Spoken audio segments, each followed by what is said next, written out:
Right, so on a walk, a little bit busy on this street, but it is what it is. Hopefully, the mic's just picking up my voice. But essentially, what I wanted to talk about is long term wealth growth. Okay, now, why would you listen to me?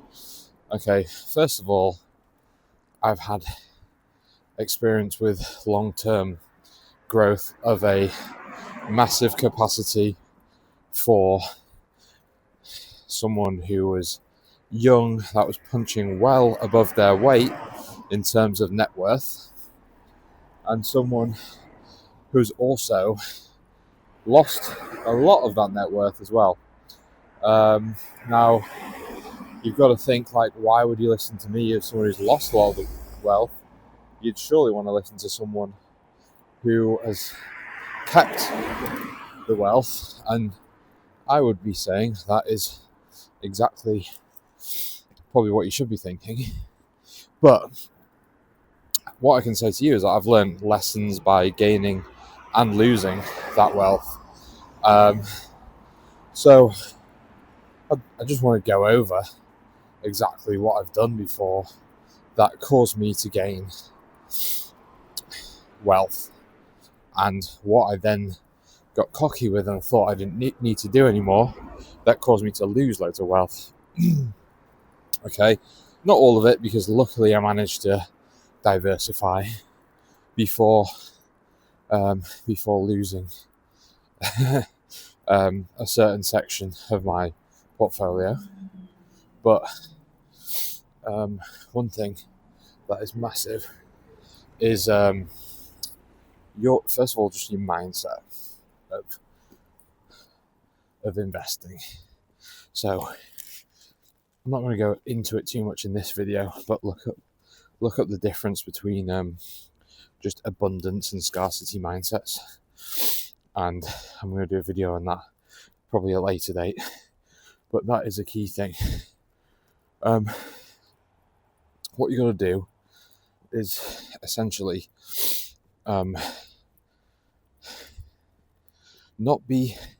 you got to be frugal in a way, but not be so frugal that it paralyzes your decisions in where you put your money. Like, you're too scared to put a certain amount in here just in case it goes down by a certain percentage. What you got to do is you've got to look at the amount you have in that asset. So, for example, if you're investing in the S&P 500, don't look at the like the dollar or pound valuation of that. Look at how many shares you have in that.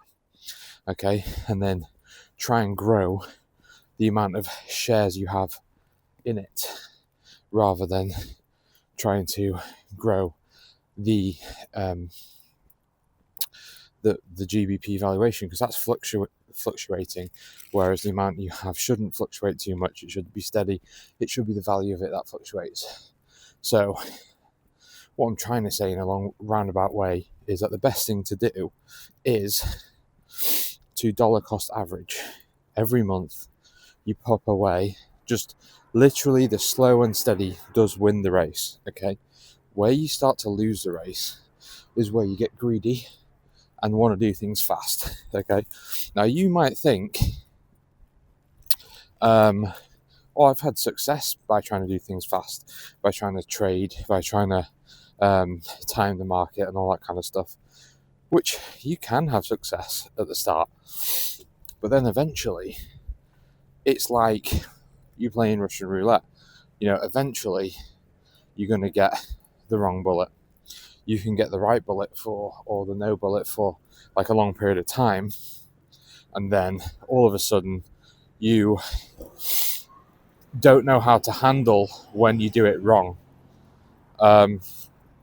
So what you tend to do is you tend to become a bit of a gambler, because you think, oh, I've done it right this many times, that means I'm good at this, and then therefore you start taking more and more risks, more and more exposure, and then you end up pretty much losing it all, which no one wants. You want to keep it. So what you want to do is you want to think on a much longer time scale. You want to think, okay, what's my risk tolerance? Okay, how big is my risk tolerance? Do I want to just trade?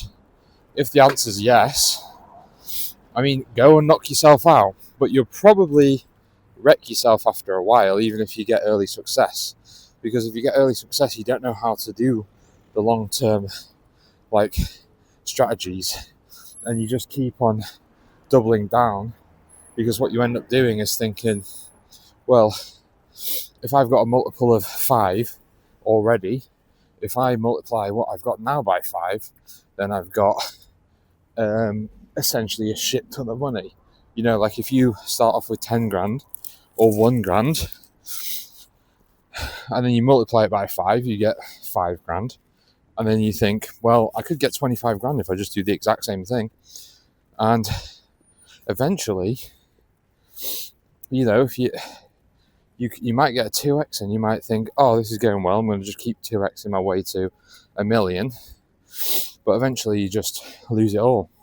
So when was the most successful time in the market for me? Well, the most successful time was not looking at the price of what I was. So I had my asset, which was essentially mainly Bitcoin, started around £600 or $600 when I first started getting in. I built up a solid amount, literally at university, where I had £70 a month to invest, because that's how much. So I had my student loan that I basically lived off, and then my dad was giving me £50 a month, and to do whatever I wanted with. I used to spend it on just a t-shirt a month, which was when I was a kid, but then I got a bit older and started getting a bit addicted to gains in the market, and I was playing about with silly leverage and stuff like that. So I played about with a lot of the financial kind of instruments that you get to play with, and I've been wrecked doing a lot of things, but I've also gained a lot doing a lot of things. But literally just once a month investing in the thing that you want to invest in, that you think has a long-term strategy, a long-term gain, and you've got to be really kind of set and knowledgeable about what you are investing in if you are doing this. Because if you're investing in, let's say, if we go in the crypto market, an altcoin, and you're married to the technology, there's no guarantee that that's going up forever, just like there's no guarantee that any asset or stock is going up forever. So you want to pick the ones that are likely to go up for a long period of time. It depends on your risk tolerance again. If you want to risk a higher upside with a potentially greater downside, then pick a riskier asset, like a Bitcoin, for example, or maybe a blue chip crypto, or let's say an individual stock or something like that. Or if you want to be a bit less risky, the best thing, here's advice for you know who you are, the best thing is S&P 500 Vanguard. Just invest in that long term, monthly, because essentially it tends to double every half a decade. You might think, oh, it's not going to double again, it surely can't double, the economy's not right. It's not really to do with the economy, it's to do with the valuation of the fiat currency that it's been measured against. They're always going to print out more of that, and unless it gets gold backed, which it's not going to do anytime soon, because too many people will lose too much money, and you can't rig that system, can you? So they're never going to do that one. The S&P essentially is the top 500 companies at the time in the USA, and it's always been like reshuffled. So if one drops out, it just gets replaced with another one, which means that it captures any new booming companies, any like established companies that just get a breakthrough that starts to do really well, any like wild cars, like just a random Tesla that comes out of nowhere. You think 20 years ago, where was Tesla?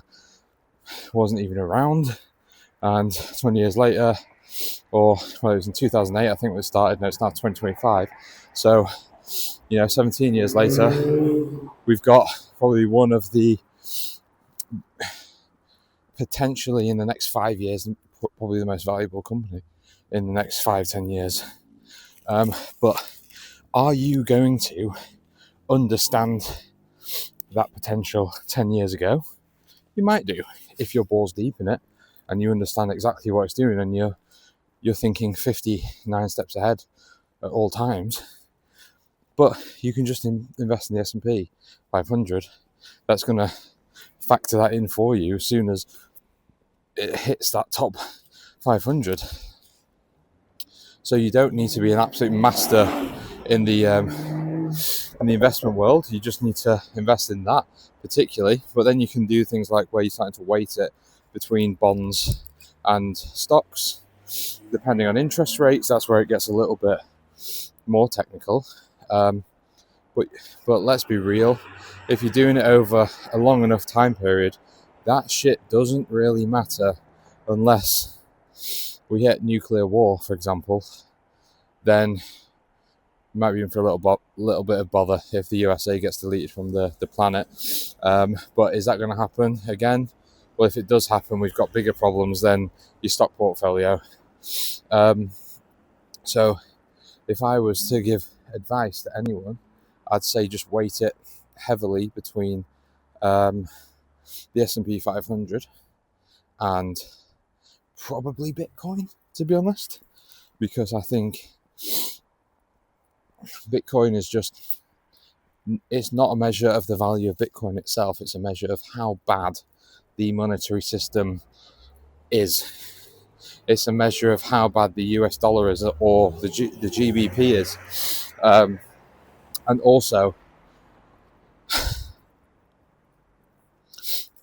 you want to get in property as well if you can do. Because the downside to Bitcoin is that as of right now, you can't really insure it like you can a property, for example. People can steal it, you can lose it, but you've got a much higher upside than property right now. But also with Bitcoin, you can't rent it out or get dividends like you can with S&P 500. If you get the S&P 500 and you start doing the reinvest in dividend strategy, you've got compound growth. Okay, so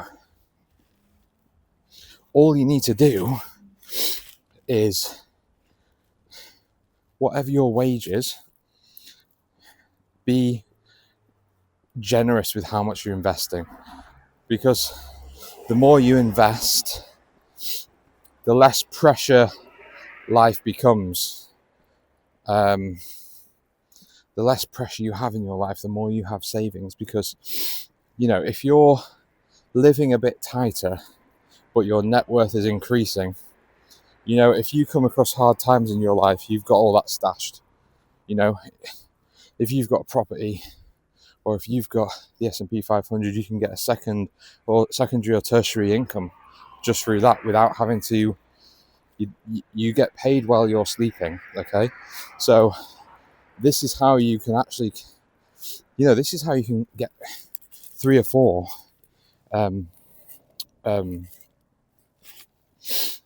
what's the bloody word now? 3 or 4 avenues of being paid. People are like, how do I get paid other than my job? Easy. Buy S&P 500, you get dividends. Yeah, sure. You're not going to get fuck all at the start. You'll probably get a few pennies or a pound or something, depending on how much you pop in. But eventually, you could be getting 10, 20 grand extra a year. Okay? In 20 years' time, and you've been reinvesting for a long. You can always choose to not reinvest those dividends and cash them. The value of the asset's still going to go up, okay? But you're going to get an income from it. So whatever you've got right now, would you like an extra 10 grand a year right now? Just think about what you can do with an extra 800 quid a month. I mean, to most normal people, an extra 800 quid a month, or what would that, about $1,000 in USD a month? Jesus Christ, every one of these videos I get scared by a bloody siren. But would you like an extra grand a month? Yeah, you probably would. And what could you do with that? You don't have to reinvest it into the S&P. You could get a risky asset with that. This is where you can start playing with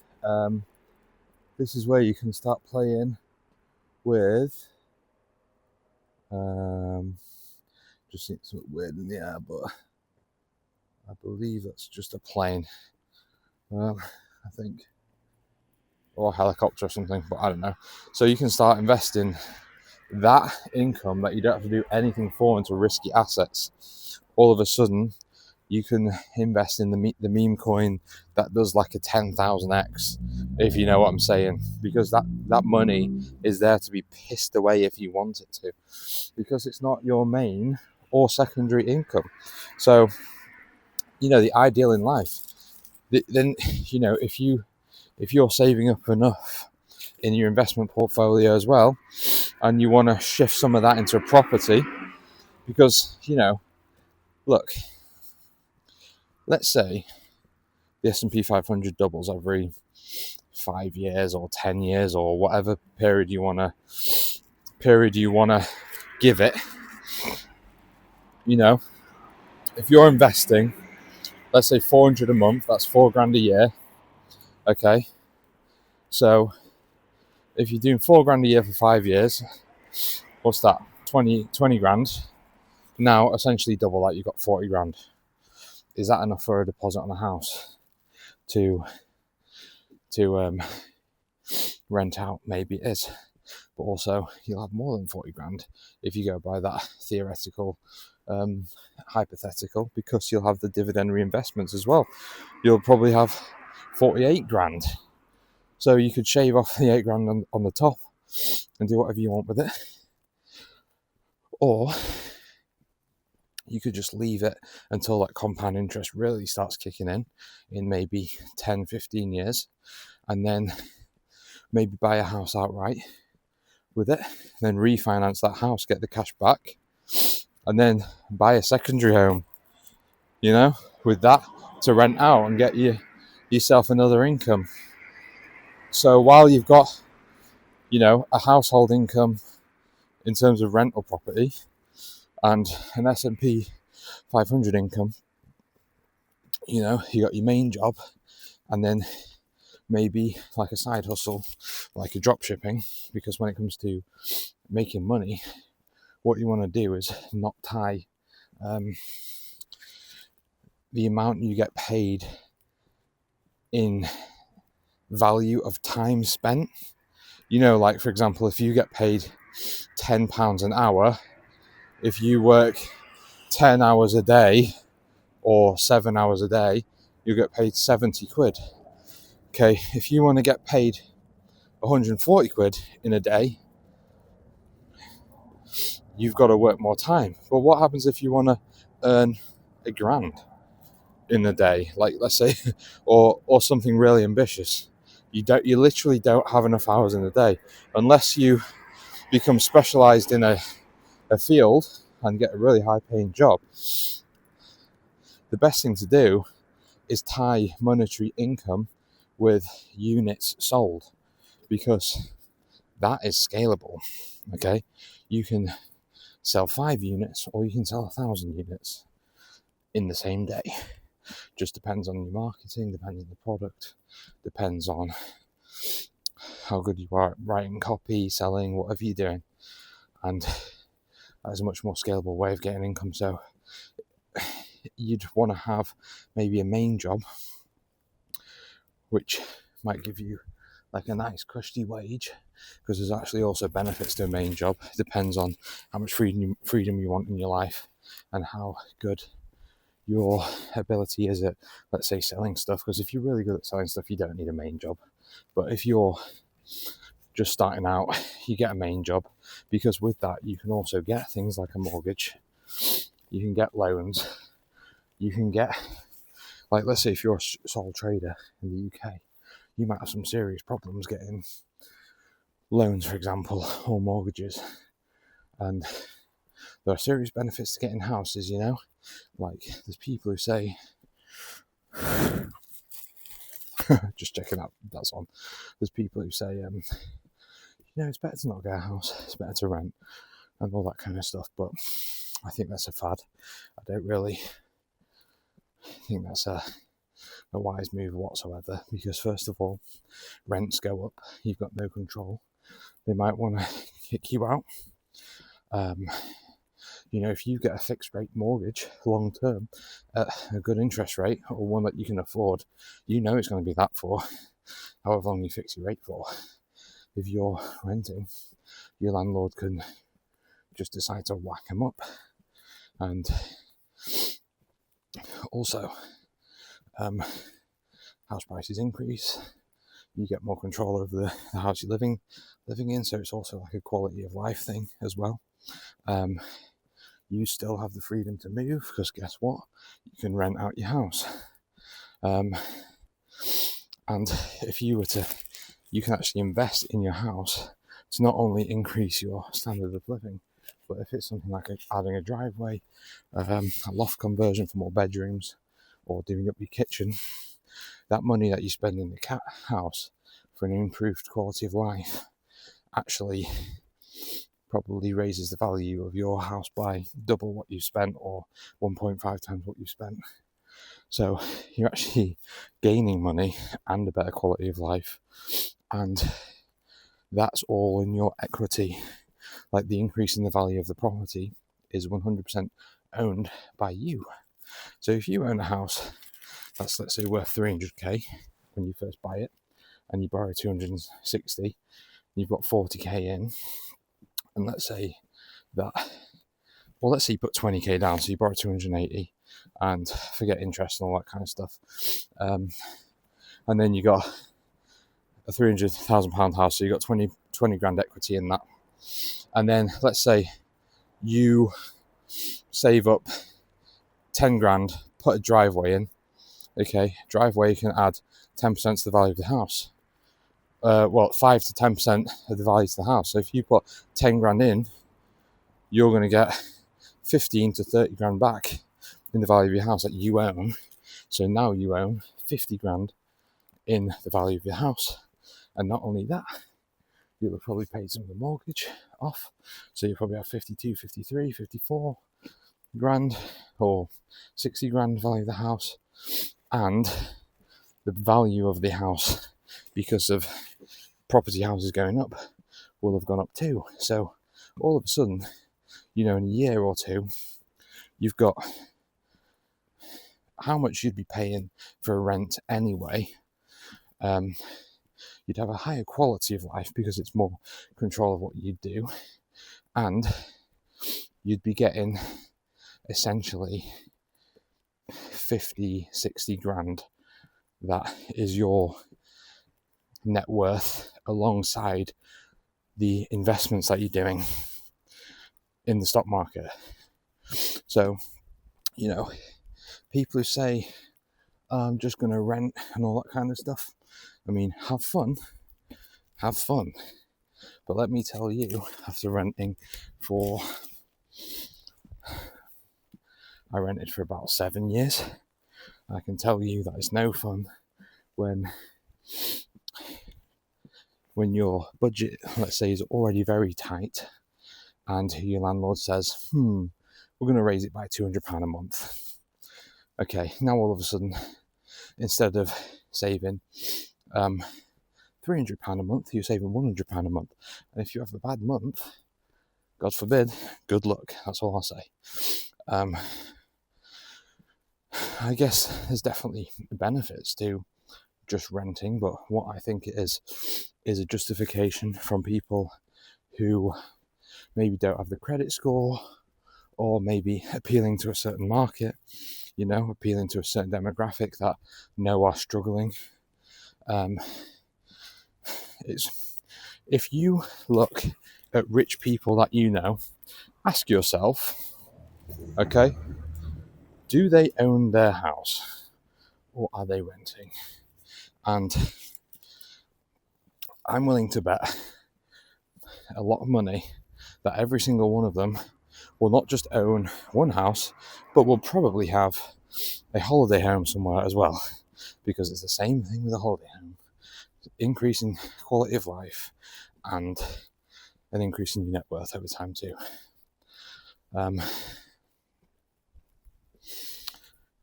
Yeah. But anyway, rant over. Essentially, what are the takeaways from this? The tortoise and the hare. The tortoise does win. You can get a head start if you're the hare, if you're playing risky and it goes well at the start, but eventually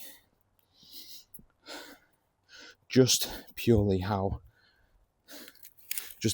dopamine works and knowing that things tend to spiral, start to get greedy, don't develop defense systems, don't develop long-term strategies. If you go all risk from the start and don't learn the strategies, the tortoise will win.